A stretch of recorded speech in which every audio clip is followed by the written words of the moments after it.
Would you tell the ladies and gentlemen if you're getting paid for your time in this case? No, I am not getting paid.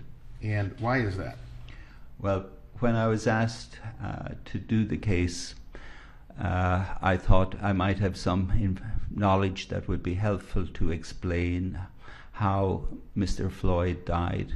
And since I'd never done this type of work in this nature before, I decided I didn't wish to be paid for it.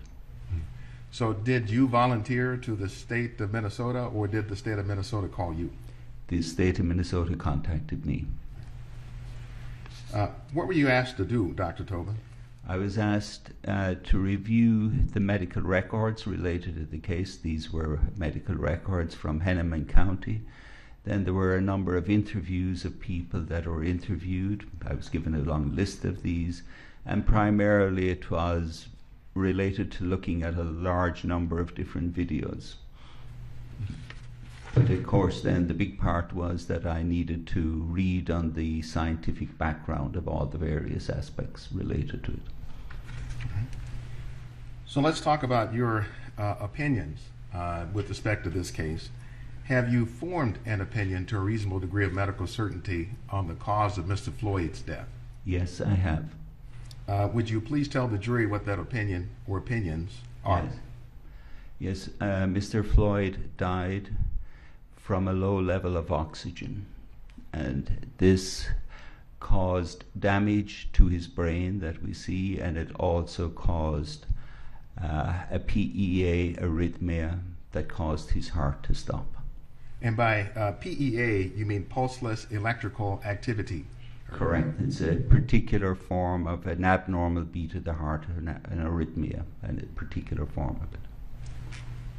Is this what some persons might refer to as asphyxia?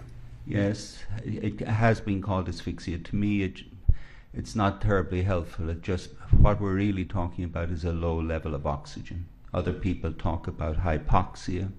That again is just a Latin term meaning a low level of oxygen. So all of this is just really other words for a phenomenon that is a low level of oxygen. Have you formed an opinion to a reasonable degree of medical certainty as to what the cause is or was for the low level of oxygen in Mr. Floyd? Yes, I have. Would you tell us what that is?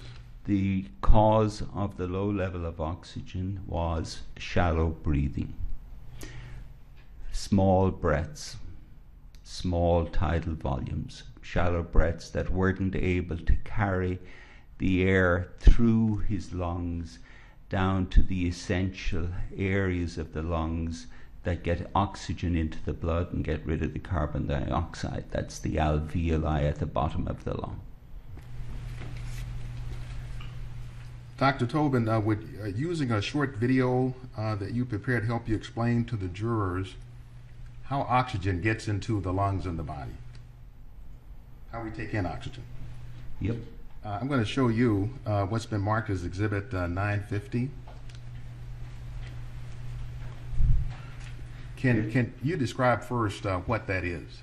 So here we're looking at the lungs inside a body, and we see here that you can see the windpipe up at the top, the trachea, and then that splits into the bronchial tubes. And also you can see the diaphragm down at the bottom. And when the diaphragm contracts, there will be air moving. The jurors can't see it yet, so I'm just having you just identify. Oh, I'm sorry, terribly sorry. I apologize. Yeah, I'm going to offer it, Your Honor. All right. Exhibit 950. 950 is received. Yeah. Please proceed. We'll display it so the jurors can see it.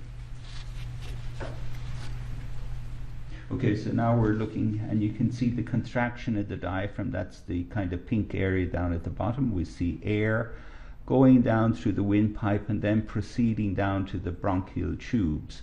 And then it was going to continue down the bronchial tubes until it will reach out to the air sacs, which will be the alveoli. And now we're seeing that we're moving down here, and these are like the grape-like structures down at the bottom, and this is where all the action occurs. The oxygen goes across those air sacs, and also the CO2 goes across them, then it's expelled back out. So that's everything in a very rapid video. So then what do you What happened in the case of Mr. Floyd that relates to the shallow breathing that resulted in his low oxygen? So there are a number of forces that led to that the size of his breath became so small. And so there are a series of forces higher up that are leading to that. And the main forces that are going to lead to the shallow breath are going to be that he's turned prone on the street, that he has the handcuffs in place combined with the street, and then that he has a knee on his neck, and then that he has a knee on his back and on his side. All of these four forces are ultimately going to result in the low tidal volume, which gives you the shallow breaths that we saw here. And so the air will not be able to reach those air sacs we just saw in the video where the oxygen is exchanged and the carbon dioxide is removed.